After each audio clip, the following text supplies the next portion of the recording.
Assalamualaikum warahmatullahi wabarakatuh.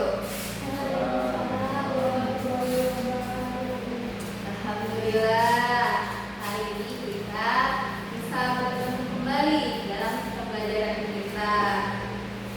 Sebelumnya, Ibu tanya kabarnya hari ini. Gimana anak-anak?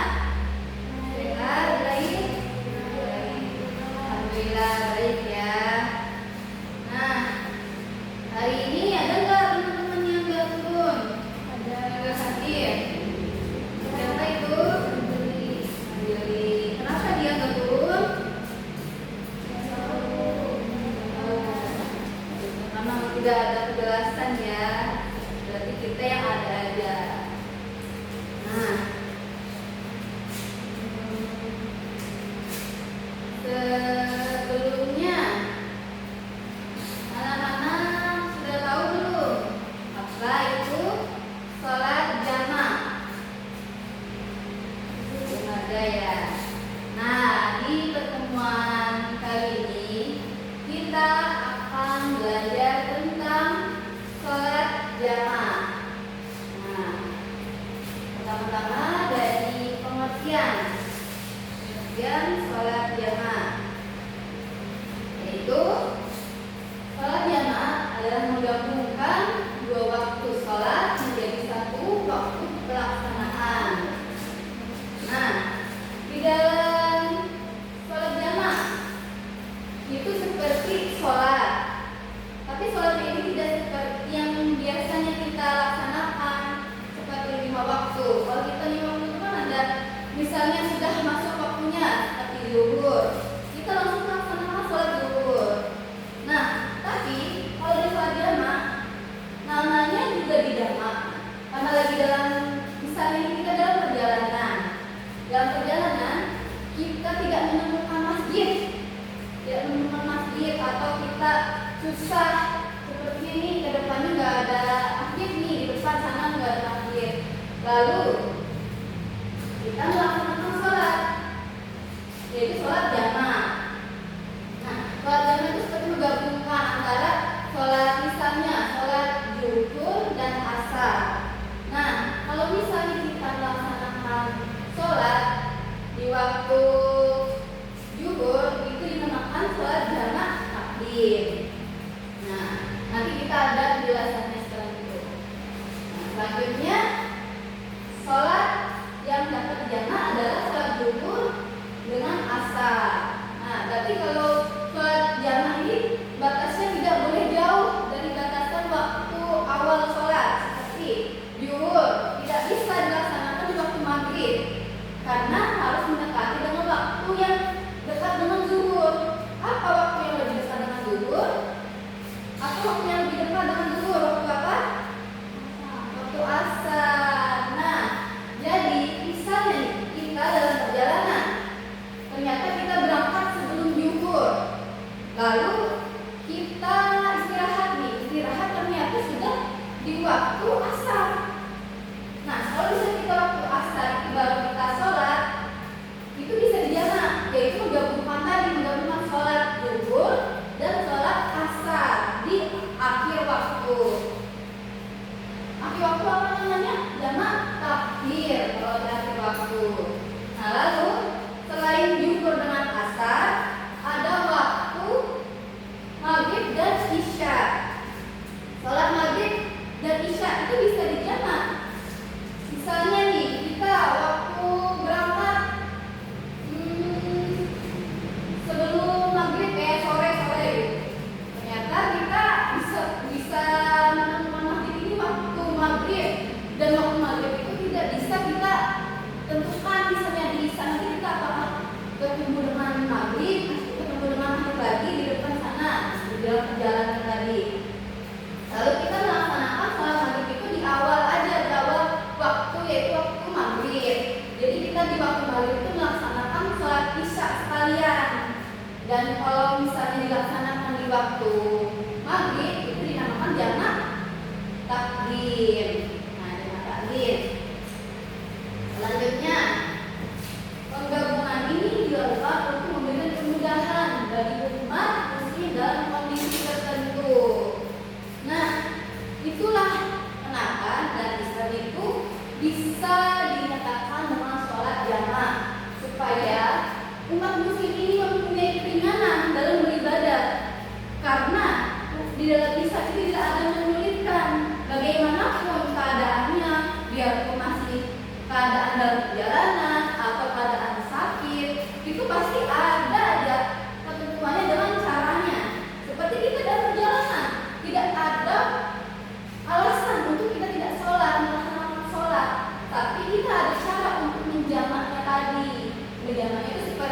awal waktu seperti zuhur atau kita di akhir waktu seperti asar.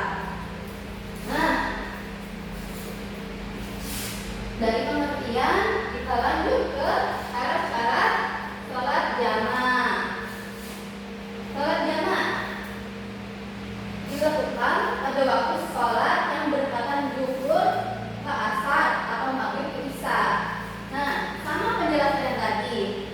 Kalau kita dalam perjalanan melaksanakan perjalanan, kita menilai kalau misalnya di depan sana tidak ada masjid, kita tidak sempat sholat, jadi kita sholat maghrib terlebih dahulu.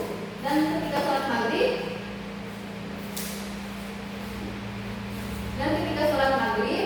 kita langsung melaksanakan sholat isya di dalam waktu maghrib tadi. Nah, sama seperti halnya maghrib ke isya. Bisa isya itu dilaksanakan dengan waktu maghrib juga.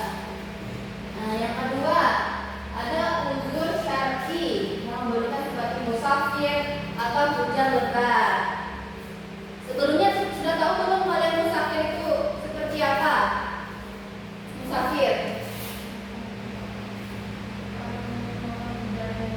Nah, ya, orang yang melaksanakan perjalanan jauh, yaitu bisa jadi misalnya nih kita ingin ke Surabaya, nah kita di Kalimantan. Nah, sedangkan waktu sholat ini terbatas. Kita misalnya berangkatnya waktu jam 2. Nah, jam 2 itu kita nggak sempat nih kalau misalnya sholat asar gitu kan. Nah, bisa kita melaksanakan sholat asarnya di sebelum waktunya, yaitu sholat zuhur tadi, di saat sholat zuhur. Nah, karena sholat zuhur, jadi kita bisa melaksanakan sholat zuhur sekali dengan sholat asar, yaitu bisa dinyatakan sebagai sholat jamak takdim, yaitu supaya menghindari kita untuk keterlambatan dalam ibadah sholat asar. Nah, seperti itu untuk syarat-syarat dari sholat jamaah.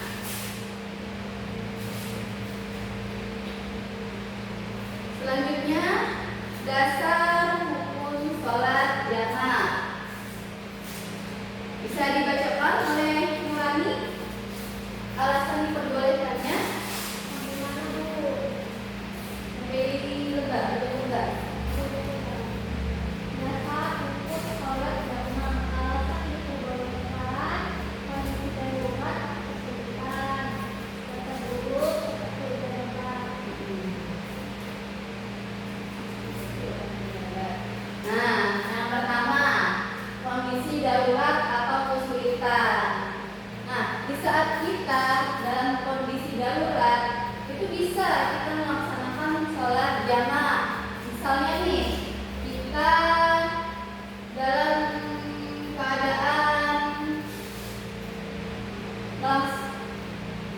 keadaan misalnya kita menjadi dokter nih. Dokter ini tidak bisa meninggalkan pekerjaannya karena sedang operasi. Nah, operasi itu tidak bisa kita meninggalkannya karena itu hal yang sensitif untuk orang lain. Nah, jadi di waktu itu kita boleh menjalannya, biarpun kita keadaannya tidak lagi dalam perjalanan, tapi dengan keadaan darurat. Karena darurat ini tidak bisa kita meninggalkannya. Seperti tadi, misalnya ada seorang dokter tidak bisa meninggalkan pasiennya, karena pasien ini kalau misalnya kita meninggalkannya bakalan menjadi alasan nantinya ke depannya. Lalu yang kedua, perjalanan jauh, yaitu seperti tadi musafir, yaitu dalam perjalanan kita boleh menjamak sholat dalam waktu zuhur dan asar, maghrib dan isya. Nah, lalu ketiga, cuaca buruk seperti hujan lebat. Nah, ketika hujan lebat juga kita boleh menjamaknya, tapi bukan berarti ketika kita di rumah kita tidak melaksanakan sholat. Maksudnya di sini hujan lebat ketika kita dalam perjalanan.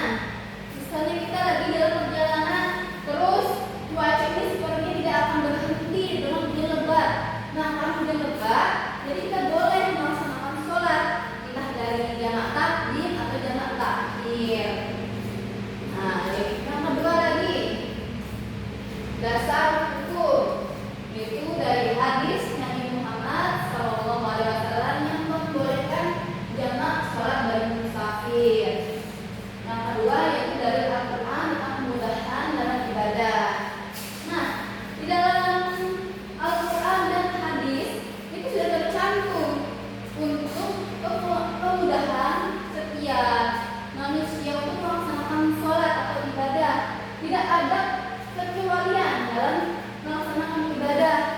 Karena sesusah apapun keadaan kita, namanya sudah menjadi ibadah itu harus dilaksanakan, harus kita kerjakan, seperti sholat, puasa, dan zakat itu namanya ibadah, kita harus melaksanakannya. Namun jika kita tidak melaksanakan, itu bisa menjadi hukum yang terlarang. Jadi sebaiknya kalau misalnya kita sudah diberikan kemudahan dalam beribadah, sebaiknya kita laksanakan seperti sholat jamaah tadi. Kita sudah mengetahui ini sholat jamaah itu seperti apa. Nah, jadi setidaknya kalau kita sudah memahami, kita harus melaksanakan praktekannya di kehidupan nyata. Nah, selanjutnya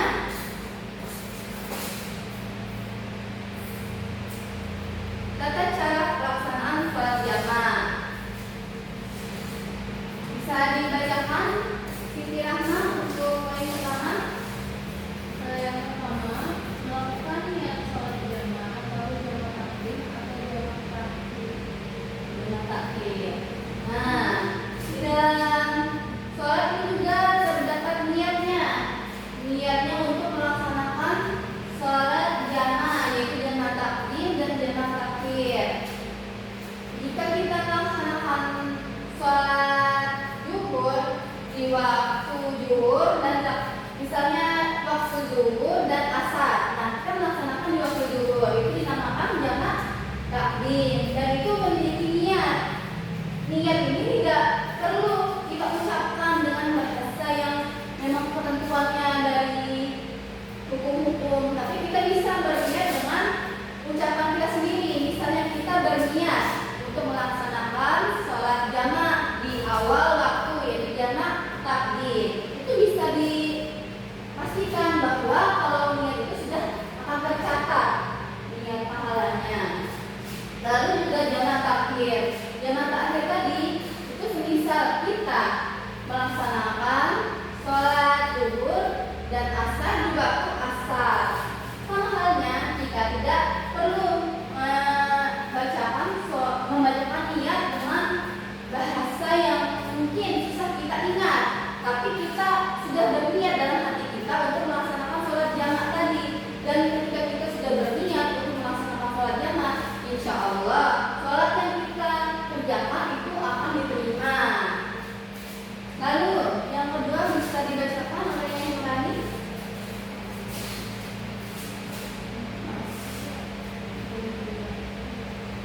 Melaksanakan sholat pertama secara lengkap. Nah, secara lengkap sholat pertama.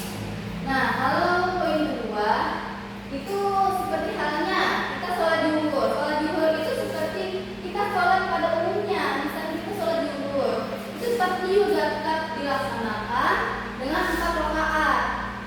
Tapi yang membedakan itu seperti niat dalam pengerjaan sholat itu.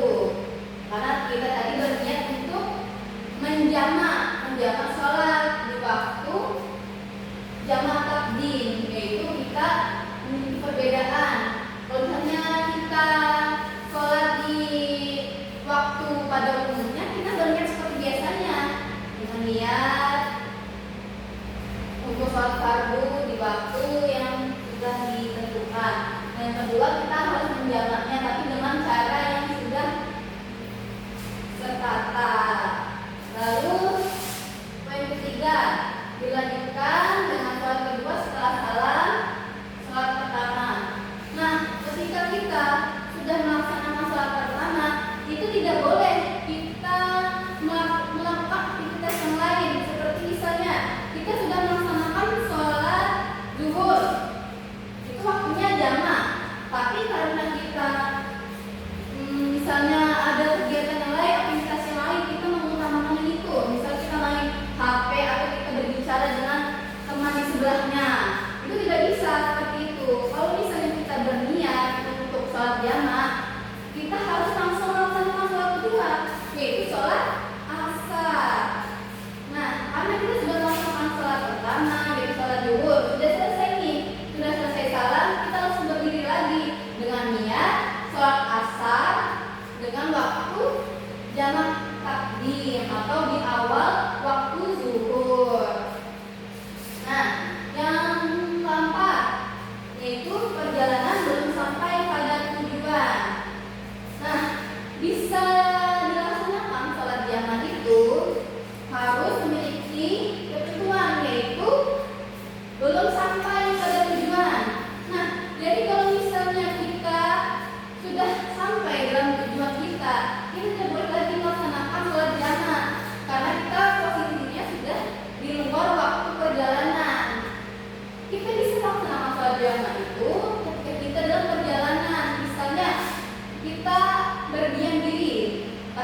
Biarpun kita misalnya menginap gitu, kita menginap, tapi karena tujuan kita bukan di situ, kita masih bisa untuk menjamaknya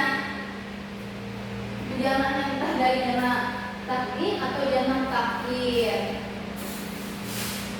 Jadi kalau misalnya ada seseorang yang memang menyatakan dia ini malas sholat karena misalnya sudah wudu gitu, malas wudu kan, jadi mau nggak mau dia langsung sholat jamaah, padahal dia lagi keadaan di rumah saja, tapi karena dia malas wudu, dia malas kayak terkena air misalnya gitu, kayak dingin misalnya kayak subuh gitu, tapi karena dia tahu menjamak ini bisa gitu, ternyata dia malah nggak sholat tepat waktu, dia sengaja untuk sholat akhir waktu supaya bisa menjamak. Hal itu tidak seperti itu.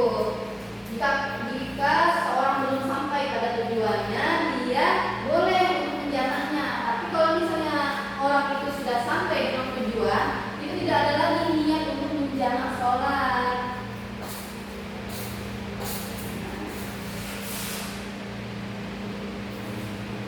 Nah, dari sini apakah ada yang masih belum dimengerti untuk anak-anak dalam penjelasan ibu yang sampaikan? Emang kalau orang jamaah itu beda kalau dengan kode sholat. Ya, perbedaan jamaah dan kodok. Nah, kalau menjamaah itu seperti menggabungkan sholat di antara waktu zuhur dan asar, maghrib dan isya.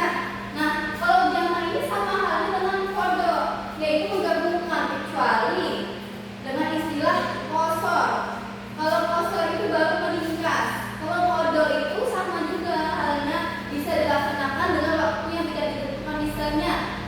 Misalnya ini sudah azan di jam 12, tapi kita melaksanakan di jam 1, itu masih bisa kita melaksanakan sholat, tapi dengan niat kodok tadi. Kodok itu sama dengan halnya menggabungkan sholat, karena kita merasa keterlambatan tadi dalam beribadah, jadi kita boleh mengkodok sholat itu, biarpun kayak misalnya nih sholat subuh kita ini lambat, padahal sholat subuh itu jam 4, tapi kita bangun jam 6. Nah, di waktu jam 6 itu kita boleh melaksanakan sholat subuh, tapi dengan niat mengkodok itu karena keterlambatan dalam sholat yang sudah ditentukan. Padahal sholat subuh itu kan sebetulnya jam 4, tapi karena lambat bangun, lambat melaksanakan sholat subuh, boleh melaksanakan di waktu jam 6 itu. Jadi seperti itu, tidak ada halnya alasan untuk meninggalkan sholat. Jadi setiap perjalanan, setiap darurat, keadaan apapun, itu pasti ada caranya, ada ketentuannya untuk melaksanakan ibadah. Seperti itu, Nurani. Apakah ada lagi yang dipertanyakan dalam materi Ibu sampaikan ini?